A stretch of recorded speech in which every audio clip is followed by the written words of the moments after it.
चतुर्वेद महायज्ञ का एक नई बात आपके सामने रख रहे हैं। अभी अभी मेरे पास आए doctor Brahmjeet Sharma, AA PhD, और उन्होंने कहा कि मैं जैसे आचार्य श्री राम शर्मा जी के समय में शांति कुंज में प्रतिमा शिविर चलते थे, वैसे प्रतिमा शिविर हो और उसमें लोग आए, योग साधना, ध्यान, राष्ट्र सेवा और कार्यकर्ताओं का निर्माण हो, ये कार्य प्रारंभ होना चाहिए। और ब्रह्मजीत शर्मा ने आज कहा कि आप इसके लिए मुझे आप संन्यास दे दें और मैं जैसे शिविर में OTC में सर्वाधिकारी होते हैं, वैसे मैं इस कार्य को एक स्थान पर रहकर समन्वय कुटी में 12 महीने करूंगा, मैं उनको संन्यास दूंगा। अब थोड़े दिन के बाद में ब्रह्मजीत शर्मा नहीं रह जाएंगे, वो डॉक्टर ब्रह्मानंद गिरी MA PhD हो जाएंगे। और भारत माता की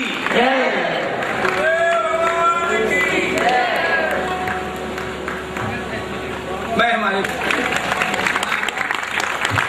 योगाभ्यास बहुत अच्छा कराते हैं और उनकी योग निद्रा में तो लंदन में जो मेरे साथ हो जाते हैं तो कई लोग सचमुच सो जाते हैं, फिर उनको कहना पड़ता है कि आपके ऑफिस का समय हो गया, जाइए आप। और वो मेरे साथ कम से कम 10 बार इंग्लैंड गए हैं और बहुत साल से समन्वय साधना पथ का संपादन कर रहे हैं। आज उनकी इच्छा हुई कि मेरा कोई दायित्व रहा नहीं और मैं बड़े प्रेम से निरंतर शिविरों का संचालन करने के लिए पूरा समय दूंगा। उसका एक कार्यक्रम रहेगा, 1 मास में अध्यापकों का, दूसरे में प्राध्यापकों का, तीसरे मास में इंजीनियर्स का, चौथे मास में बहनों का, 5वें मास में बालकों का, 6ठे मास में श्रमिकों का, 7वें मास में एग्जीक्यूटिव्स का। इस तरह पूरे देश के सब जितने अंग हैं उनको समेटने का प्रयत्न होगा और दीप से दीप जलेगा और भारत माता की सेवा होगी।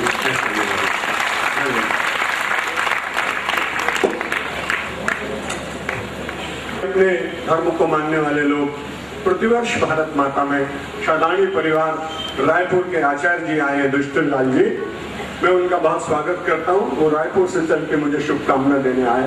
उनके साथ प्रतिवर्ष 300 हिंदुओं का जत्था भारतवर्ष के तीर्थ यात्राओं की यात्रा करते हैं और यहाँ के लोग पाकिस्तान में जो अपने मंदिर हैं उनका दर्शन करने के लिए जाते हैं। आपके गुरु का स्थान पाकिस्तान में है, इसलिए वो सेतु बनकर अपने धर्म का रक्षण करते हैं। मैं शादानी परिवार के आचार्य दुष्टन लाल जी महाराज का स्वागत करता हूँ। और हमारे अखिलेश्वर जी हमारे प्रतिनिधि के रूप में मैं जा नहीं सका, ये पाकिस्तान की यात्रा कर आए हैं, लंदन की भी करे आए हैं। आजकल महात्माओं के साथ में ये लगा होता है कि विदेश यात्रा में गए कि नहीं। वैसे तो कितने हवाई जहाज रोज भर के जाते हैं, पर महात्माओं की इच्छा रहती है तो हमारे अखिलेश्वर जी पाकिस्तान भी हो आए हैं। अब मैं उनसे यही कहूंगा कि आप जब चलो अब की बार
देवी मानपाणी कृपा करके व्यासपीठ पर आरती के लिए पधारे।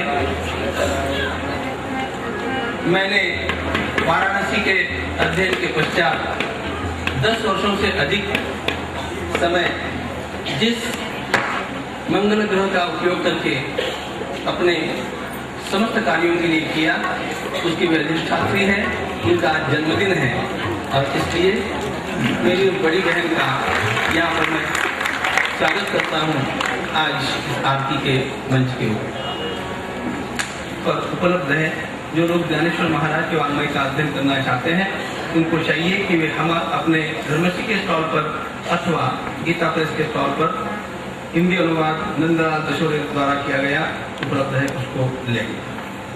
ब्रह्मण ब्राह्मण कुंकुम चंदन लेपितलिंगम कुंकुम चंदन लेपितलिंगम पंकजहार सुशोभितलिंगम पंकजहार सुशोभितलिंगम संचित पाप विनाशनलिंगम संचित पाप विनाशनलिंगम प्रणमामि सदा शिवलिंगम प्रणमामि सदा शिवलिंगम देवगणार्चित सेवितलिंगम देवगणार्चित सेवितलिंगम भावैर्भक्तिभिरेव लिंगम भावैर्भक्तिभिरेवचलिंगम दिनकरकोटिप्रभाकरलिंगम दिनकरकोटिप्रभाकरलिंगम तत्प्रणमामि सदा शिवलिंगम तत्प्रणमामि सदा शिवलिंगम अष्टदलोपरिशोभितलिंगम अष्टदलोपरिसेवितलिंगम सर्वसमोद्भवकारणलिंगम तत्प्रणमामि सदा शिवलिंगम तत्प्रणमामि सदा शिवलिंगम सुरगुरु सुरवर पूजितलिंगम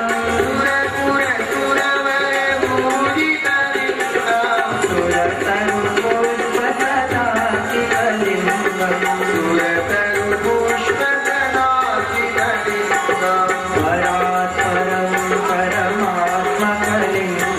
परात्परं परमात्मकलिंगम तत्प्रणमामि सदा शिवलिंगम शिवलिंगम तत्प्रणमामि सदा शिवलिंगम कलौ अन्नगतः प्राण। कलयुग में प्राण अन्न के भीतर।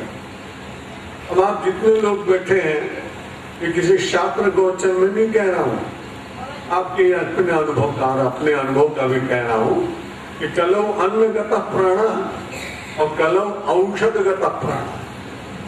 औषधि के बिना भी आदमी नहीं चलता और अन्न के बिना भी नहीं चलता। अन्न भी बिना वर्षा के नहीं होता और वनस्पतियां भी बिना वर्षा के होती हैं। योगीराज रामदेव जी महाराज इस देश में जितनी औषधीय वनस्पतियां हैं उनका एक बहुत बड़ा वनस्पति और उद्यान बनाने में लगे हुए हैं। उन्हें बहुत सारे जल की व्यवस्था करनी पड़ती है। मुझे बहुत अच्छा लगा, परमात्मा के चरणों में प्रार्थना की। एक बड़ी अच्छी बात आज आपने सुनी आचार्य जी के मुख से, मुझे भी बहुत अच्छी लगी कि आप जब उपासना करते हैं तब भगवान को अपने वश में करने का प्रयत्न करते हैं और जब आप भक्ति करते हैं तब आप भगवान के वश में होने का प्रयत्न करते हैं। तो एक दो दिन मैंने उपासना की, भगवान से प्रार्थना की कि वर्षा बंद करो महाराज। तो 2 दिन के बाद उपासना के फलस्वरूप 5 दिन पानी नहीं बरसा। 5वें दिन मेरे भीतर से भक्ति का अंकुर फूटा और मैंने उनके चरणों में प्रार्थना की कि महाराज मेरी इच्छा आपने क्यों पूर्ण की? मैं तो बड़ा साधारण सा व्यक्ति हूँ, अब आपकी इच्छा पूर्ण होनी चाहिए, इसलिए भगवान की इच्छा से वर्षा हुई, इसलिए उसमें दर्शन। मेरे उपासना के कारण कृपा करके उन्होंने मेरी बात मान ली होगी, ऐसा मेरा मन कहता है। मेरे अपने आराध्य के चरणों में अनन्य विश्वास और जिसकी मैं पूजा करता हूँ उसके साथ मैं लड़ भी लेता हूँ। तो 2 दिन 4 दिन पहले शुरू जैसे हुए वर्षा बहुत हो रही, मंच बन नहीं पा रहे थे। तो उस समय मैंने भगवान से कहा था, भगवान शंकर की महिमा अपार है, जो आपने खूब सुनी और प्रेम से सुनी। हरि अनंत हर कथा अनंता, कहानी सुनाई समुझाई सोची संत। और अनंत, भगवान शंकर तो अनंत है, हरि अनंत है। उन अनंत की कथा कोई सामान्य कितना भी बड़ा विद्वान क्यों ना हो जाए, लेकिन उनकी कथा पूरी नहीं कर सकता। योवा अनंतस्य गुणानंतान अनुक्रमिष्यन् सत बाल बुद्धे रडांसि भूमिर गणेत कथंचित काले नैवा अखिल शक्ति थामा। महर्षि वेदव्यास जी कहते हैं, विज्ञान उन्नति करेगा और उन्नति करते करते कोई ऐसा वैज्ञानिक घोषणा कर देगा कि मैंने पृथ्वी के जितने धरती के कण हैं उनको गिन लिया। लोग विश्वास भी कर लेंगे, दूसरा वैज्ञानिक उसका खंडन भी कर देगा। उन सब से मुझे कोई मतलब नहीं। यो वो अनंत से गुणानंता, लेकिन अनंत परमात्मा के अनंत गुणों की गणना करना किसी के वश की बात नहीं। उनकी तो केवल उनका चिंतन और उनका गुणानुवाद करने से अपना हृदय शुद्ध होता है, अपना अहंकार दूर होता है, कर्तव्य का ज्ञान होता है, भक्ति की प्राप्ति होती है, परमात्मा के साथ एकाकार होने की इच्छा जागती है, उनके चरणों में अपने को विसर्जित करने का एक द्रवीभूत भाव मन में जगता है। इसलिए उनकी कथा सुनते रहना चाहिए, सुनते रहना चाहिए। जीवन की व्यथाओं का अंत नहीं तो कथा के श्रवण का भी अंत नहीं होगा, विश्व का भी मंगल होगा। और हम तो ये मानते हैं कि जब ये कथाएं होती हैं तो इनका ब्रह्मांड के भीतर बड़ा प्रभाव होगा। अत्यंत दूषित शब्द कितने समाज में बोले जा रहे हैं, उन दूषित समाज के आकाश मंडल में छा जाने पर उनके साथ संघर्ष कौन करेगा? तो उन विचारों को ठीक करने के लिए आप ब्रह्मांड के भीतर आकाश मंडल में जाकर ये पवित्र कथाएं अपने प्रभाव से उनके दूषण को मिटाएंगे। धरती के प्रदूषण को, गंगा के प्रदूषण को, इन सब को मिटाने का प्रयत्न हो रहा है। शब्दों के प्रदूषण तो संतों के प्रवचन, कथा और अच्छी वाणी के द्वारा ही दूर होंगे। कुछ इस समय कहने का अवसर नहीं। भगवान ने बड़ी कृपा की। एक सामान्य से सन्यासी के मन में ये संकल्प जगाया कि चतुर्वेद महायज्ञ होना चाहिए, महाशिव पुराण की कथा होनी चाहिए। साधनों के अभाव में भी सब कुछ भगवान कितनी ही बार पूर्ण कर चुके थे, इसलिए उनकी करुणा में जीने वाला, उनके अनुग्रह की छाया में जीवन व्यतीत करने वाला मैं एक साधारण सन्यासी कितनी कृतज्ञता सबके प्रति, आपके प्रति, भगवान के चरणों के निरंतर स्मरण करते हुए उनके प्रति प्रकट करूं। ये शब्द नहीं है। आप जितने भाई बहन स्वदेश विदेश से आए, श्रोता आए, पंडित आए, विद्वान आए, उन सबको मैं बहुत बहुत धन्यवाद देता हूँ। आज यहाँ श्रमिकों का भी सम्मान रखा गया, जो 60 वर्ष से उम्र होने पर भी अभी भी मजदूरी करते हैं।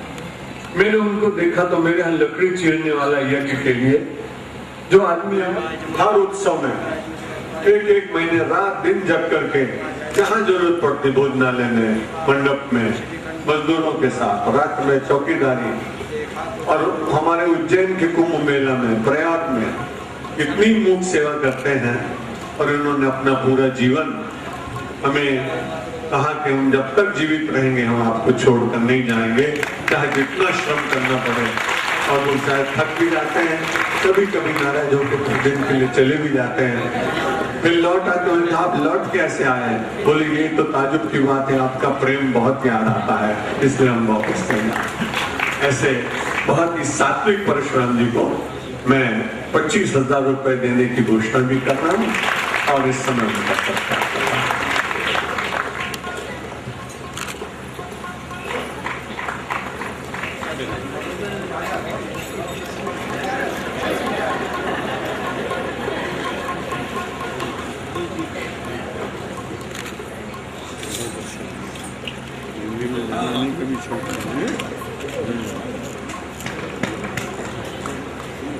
मिल गए और आज मुझे वेद नारायण नमः, आज भगवान विष्णु हमको प्राप्त हो रहे हैं।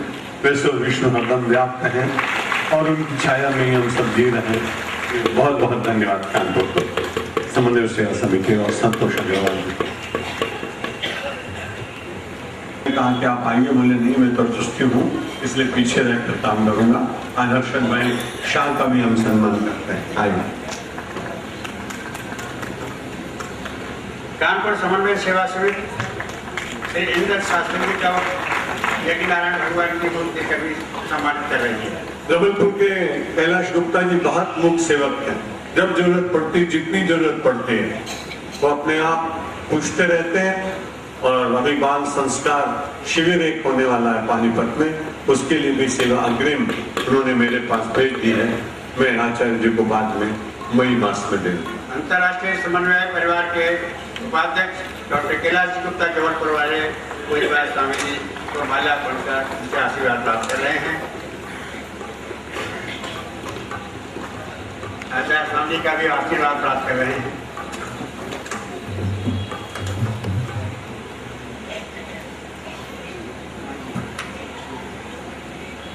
रामदास जी अग्रवाल जी का आग्रह करेंगे तो वो भी मंच पे आए। देश के बाहर वनवासी क्षेत्र में बहुत सेवा और अन्य स्थानों पर जहां भी कठिनाई आती है, इतने सुलझे हुए राजनीतिज्ञ हैं कि उनकी सलाह लेकर और बड़ी बड़ी समस्याओं का समाधान देश में निकलता है। बहुत धन्यवाद।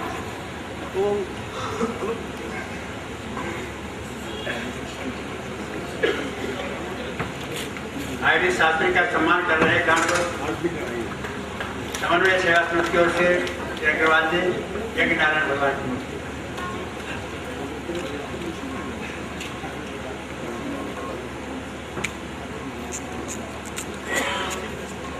अरविंद लाल जी जो टोरंटो में हिंदू कॉलेज बना रहे हैं, गणेश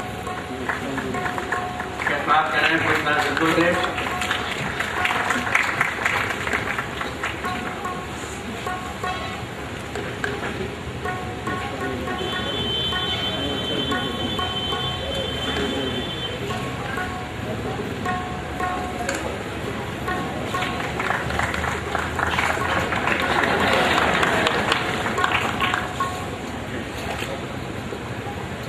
श्रीमती ललिता जी मालपानी आरती के लिए ऊपर आ जाए। आरती से पूर्व मैं विनम्र निवेदन कर रहा हूँ कि इस उत्सव की श्रृंखला में आपने अत्यंत उल्लास और आह्लाद वातावरण में पूज्यपाद स्वामी जी का तुलादान देखा था। आज भी तुलादान किया जा रहा है। माननीय जगदीप साथी सोमानी परिवार भीलवाड़ा से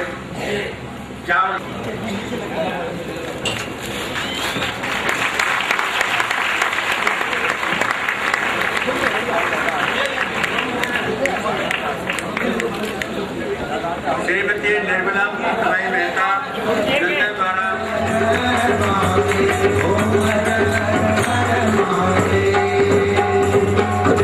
कर्पूर गौरम बंधु सदा त्वमेव त्वमेव विद्या द्रविणं त्वमेव सर्वं त्वमेव सेवन्ति कामकुलचं पकपाटनाथै कुण्डाग्रजाति करवीरसारपुष्पै बिल्वप्रमाण तुलसी धर्मञ्जरीभिः स्वहं भारत माता की अरहर की दाल से जो कानपुर की बहुत पसंद है, सारे विश्व में जाती है। अरहर की दाल उसे दौड़ रहे हैं चावल द्वारा राइस चावल करेंगे अन्न द्वारा।